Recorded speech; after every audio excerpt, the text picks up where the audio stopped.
উঠে সকাল 7টা থেকে এই এত গরমে রান্না, বাড়ির এত কাজ সব বুদ্ধি করে এভাবেই করে থাকি। রাধে রাধে বন্ধুরা, তোমরা সবাই কেমন আছো? আশা করি তোমরা সবাই খুব ভালো আছো। আমরাও খুব ভালো আছি। কেননা এই এত গরমের মধ্যেও প্রতিদিন রাতে বৃষ্টি হচ্ছে। তো বৃষ্টি হওয়ার জন্য খুব ঠান্ডা ঠান্ডা ভাব থাকছে রাতের দিকটা। আর সকাল থেকে তো আবার যাকে তাই, এই যে দেখো একদম সকাল সকালই রোদ উঠে গেছে। তো তোমাদের সবাইকে সাথে নিয়ে আজকের ব্লগটা স্টার্ট করছি। আজ হচ্ছে বুধবার। তো আজকে সকালে না উঠতে একটু ঘুম থেকে দেরি হয়ে গেছে, মানে ইচ্ছা করেই দেরি করে উঠেছি।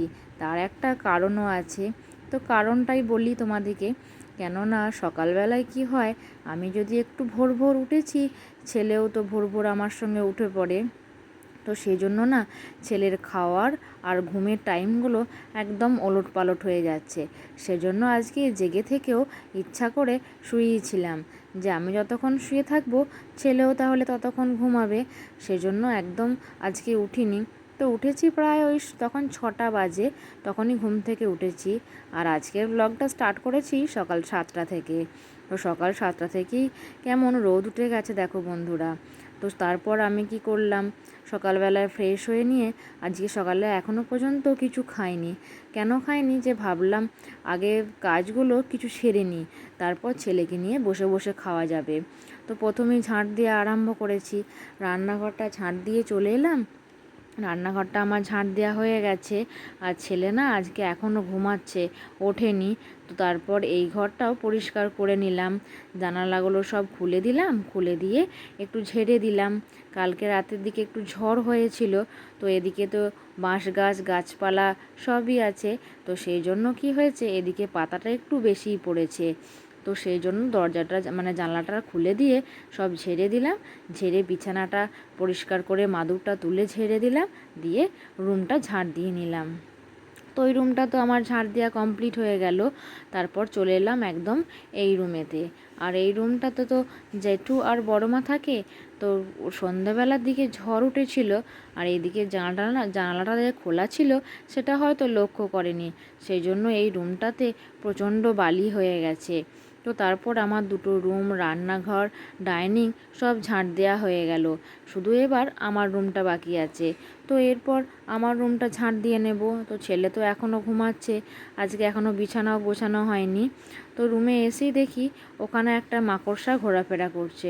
তো ঝাঁটা দিয়ে অনেক চেষ্টা করলাম, কিন্তু ওকে আর লাগাল পেলাম না।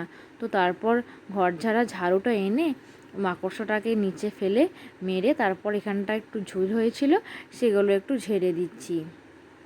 তো এই মাকড়সাগুলো এই যে পুতুলগুলোর ওপরের অংশটাতে খুব ঝুল করে ফেলেছিল।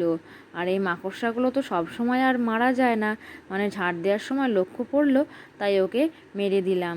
আর না মেরে দিলে কি হয় বলো তো, ঝেড়ে ফেলে দিলে ওগুলো আবার অন্যদিকে সরে গিয়ে আবার মাকড়সার জাল করে। তো বললাম আজকে যে আমার ছেলে এখনও ঘুমাচ্ছে, তো সেই জন্য এখনও পর্যন্ত মশারিও খাটানো আছে। তো বিছানা তোলার আগেই কী করব, ঝাড়টা আমাকে দিয়ে নিতে হলো। আর এই উইপসগুলো কী হয়, হালকা তো হাওয়া দিলেই একদম তক্তার তলা দিয়ে ঢুকে যায়। তো ঝাঁট দেওয়ার সময় কি করব, ওগুলো সব ঝাঁট দিয়ে বার করে নিই। তো তারপর আমার রুমটা ঝাঁট দিয়ে এদিকে সামনের দিকটা ঝাঁট দিয়ে নিচ্ছি। আর রেলিংটা একটু ঝেড়ে দিলাম। আর এখন তো গ্রীষ্মকালে মাকড়সার প্রকোপ এত বেশি যে সব ঝুল করে ফেলছে। তো তারপর এদিকে আমার ঝাঁট দেওয়া হয়ে গেল। আর এখানটাও একটু ঝেড়ে দিলাম। এদিকেও একটা মাকড়সা ছিল, তো ঝাড়তে ঝাড়তে যে কোন দিকে চলে গেল আর দেখতে পেলাম না। তো সেই জন্য এখানটা একটু ভালো করে ঝেড়ে দিলাম আজকে। তো দেখলাম মাকড়সাটা ঝুল করেছে। তো এদিকে ঝাঁট দিতে দিতে আমার ছেলে উঠে পড়েছে। আর ছেলেকে আমি সকালের দিকে দুধ মুড়ি খাওয়াই। তো দুধ মুড়ি খাওয়ার পরে ওর মুখের অবস্থাটা একবার দেখো বন্ধুরা। তো সেই অবস্থাটা দেখানোর জন্যই বিশেষ করে তোমাদিকে আর কি এইটা ভিডিও করে দেখাচ্ছি, যে এত দুষ্টু হয়েছে। খাওয়ানোর সময় তো ও এরকমই করে প্রায় প্রতিদিন। তো তারপর ছেলেকে খাইয়ে মেয়েকে পড়তে বসিয়েছিলাম। মেয়েকে পড়তে বসিয়ে দিয়ে তারপর ছেলেকে দেখছিলাম। আর এদিকে ছেলে একটু পরে ঘুমিয়ে গেল। তো ছেলেকে ঘুম পাড়িয়ে দিয়ে এসে আমি এখানে কুকারে আজকে একটু ভাত বসিয়ে দিলাম। তো ভাত আর দুটো আলু সেদ্ধ করতে দিয়ে দিলাম। তো আজকে জলখাবারে এই আলো চালের ভাত আর কি, সেজন্য একটু নুনও দিলাম। তো আলো চালের ভাত, আলু সেদ্ধ এইটাই খাবো। তো রোজ তো মুড়ি খাই, ভালো লাগে না, তো আজকে ভাবলাম একটু ভাত বানিয়ে নিই। আর এদিকে মেয়ে পেঁয়াজ দিয়ে ছাতুটাও মেখে নিল। তো মেয়ে আর আমি যথারীতি খেয়ে নিলাম। তো খাওয়ার পর ছেলে ঘুম থেকে উঠে পড়লো। আর ছেলে ঘুম থেকে ওঠার পর ছেলে তো আজকে কাঁথাতে হিসি করে ফেলেছিল। তো সেই জন্য আর কি করলাম, রোদ উঠে গেছিলো, সেই জন্য কাঁথাগুলো সব নামিয়ে দিলাম। নামিয়ে দিয়ে রোদে দিয়ে দিলাম। রোদে দিয়ে দিয়ে আর এদিকে চাদরটা একটু হালকা গরম জল করেছিলাম আর কি। তো এখানে তো বাথরুমে গিজার আছে, ওখানেই করে নিয়েছিলাম, আর ওভেনে বসাইনি। তো তারপর যে বাদবাকি কাঁচাগুলো ছিল ওগুলো সব মাখিয়ে দিলাম। তো চাদরটা একটু গরম জলে মাখালে কি হয়, বেশ ভালো পরিষ্কার হয়। তো চাদরটা ভিজিয়ে দিয়ে আমি এবার ঘরগুলো সব মুছে নিচ্ছি। তো বিছানাটা রোদে দিয়ে দিলাম, আর ওদিকে জানলাটা খোলা আছে, ওখানে সব বালিশগুলো রোদে দিয়ে দিয়েছি। আর কি বলো তো বন্ধুরা, এখন না রাতের দিকে প্রতিদিন কারেন্ট চলে যাচ্ছে। তো সেই জন্য না রাতের দিকে একদম কারেন্ট থাকে না। আর কারেন্ট না থাকার জন্য একটা কি অসুবিধা হয়, সকালের দিকে না অনেক দেরিতে কারেন্ট আসছে। তো সেই জন্য কারেন্টের যে জিনিসগুলো সেগুলো চালাতেও অসুবিধা হচ্ছে আর কি। তো তারপর আমার রুমটা মোছা হয়ে গেছে, মুছে নিয়ে আমি রান্নাঘরটা মুছে নিচ্ছি। আর এদিকে তো রান্না করতে আজকে বেলাই হয়ে গিয়েছিলো প্রায়। আর প্রতিদিন রাত্রেবেলায় বৃষ্টি হলে কি হয়, মানে বাড়িঘর পরিষ্কার করতেও অনেকটা সময় লেগে যায়। তবু এখন আমাদের মাটির ঘরগুলোতে মানে মাটিটা খুব কমই আছে, সবই পাকা হয়ে গেছে, খালি একটা দাওয়াই আছে। তো সেটাতেও ঝাঁপড় দিয়ে অনেক জল হয়ে যায়। তো আগে যখন আমাদের এই পাকা বাড়িটা হয়নি, তখন মাটির বাড়িতে বৃষ্টি হলেই খুব অসুবিধা হতো। তো মাটির বাড়িতে বৃষ্টি হলে কি হতো, মানে উঠোনটাও তো মাটিরই ছিল, তখন রোজ লাতা দিতে হতো। তো সেটা একটা বাড়তি কাজ ছিল। তো এখন যাই হোক, কাজটা অনেকটাই কমেছে পাকা হওয়ার পরে, মানে লাতা দেওয়ার ঝামেলাটা তো এখন একদমই চলে গেছে। শুধু আমাদের একটা দাওয়াই মাটির আছে। তো তারপর আমি আজকে এই সামনেটা মুছে নিচ্ছি। তো মুছে নেওয়া হয়ে গেল। আর ঝাঁট দেওয়ার অনেকক্ষণ বাদে মুছলে কি হয়, অনেক নোংরা জমা হয়ে যায়। তো আজকে তো আমি এখানটা ধুলাম না, কেননা নিচের দিকে আমার ছেলে যে হিসি করেছিল, কাঁথাগুলো মেলেছিলাম না, তো সেগুলো সব ভিজে যাবে। তো তারপর রোদেতে কাঁথাগুলো শুকিয়েও গেল, একবার মাঝে উল্টে দিয়েছিলাম। তো ছেলে এবার ঘুমের টাইম হয়ে আসছে, তো সেজন্য বিছানাটাও বাগিয়ে নিচ্ছি। কাঁথাগুলো রোদে তোলা ছিল, তুলে নিয়ে চলে এলাম আর মেলে দিলাম। আর কি বলো তো বন্ধুরা, মানে যে কোনো কাজ করার আগে না ছেলের কথাটা আগে ভাবতে হয়। ঝাঁট দেওয়া, মোছা এসবের আগে কি করি, ছেলের খাবারটা না করে নিই। আর এই যে বিছানাটা এখন বাগিয়ে নিচ্ছি শুধু ছেলের জন্য। ও তো না হলে কাঁদবে, আর ঘুম ধরলে ও বেশিক্ষণ একদম থাকতে চায় না, এত কান্না করে যে তখন আর বিছানা বাগানোর সময় পাবো না। সেজন্য বিছানাটাই আগে বাগিয়ে নিলাম, তারপর ওকে ঘুম পাড়িয়ে দিয়ে অন্য কাজ। আর এদিকে ঠাকুর ঘরে ফুলগুলো আছে, আমি সেগুলো সাজিয়ে দিচ্ছি।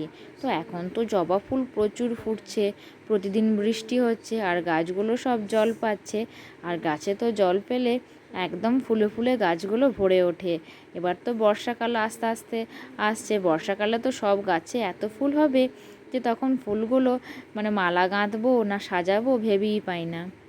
তো তারপর কি করলাম, ফুলগুলো না সব সাজিয়ে দিলাম।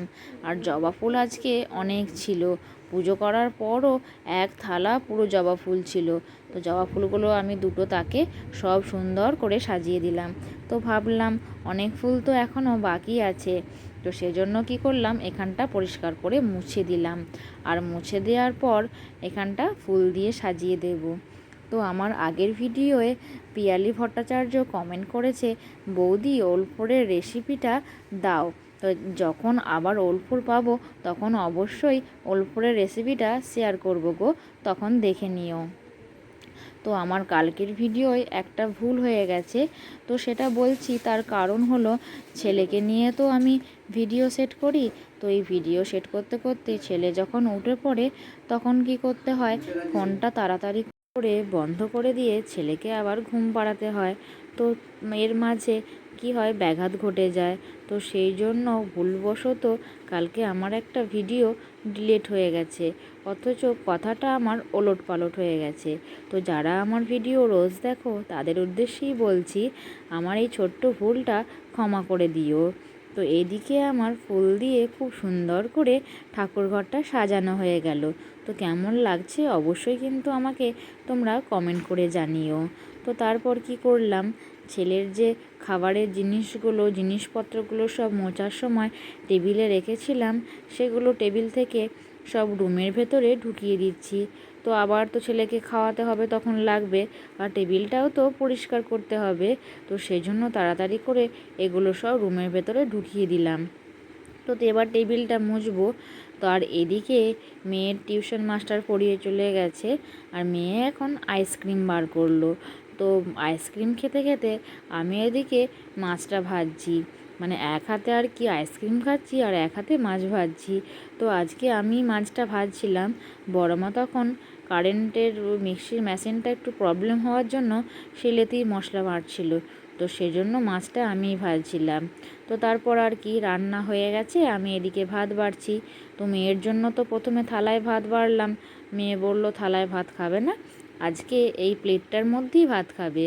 তো আজকে রান্না হয়েছিল ছানা দিয়ে, পটল দিয়ে, আলু দিয়ে তরকারি, শাক ভাজা, আর ঝিঙে আলু ভাতে, মাছের ঝাল, আর ছিল মাছের ডিমের বড়ার পেঁয়াজ দিয়ে ভাজা, আর আমের চাটনি কড়াই ছিল, আর ছিল দই। তো এই সব দিয়েই খেতে বসে পড়লাম আর কি। তো এখন তো খাবারটা বাড়ছি, এখনও খেতে বসিনি, মানে যখন বসবো তখন আর কি ওগুলো নিয়ে বসবো। আর আজকের ভিডিওটা আমি এখানেই শেষ করছি, আবার দেখা হবে পরের ভিডিওতে। তো বন্ধুরা, রাধে রাধে।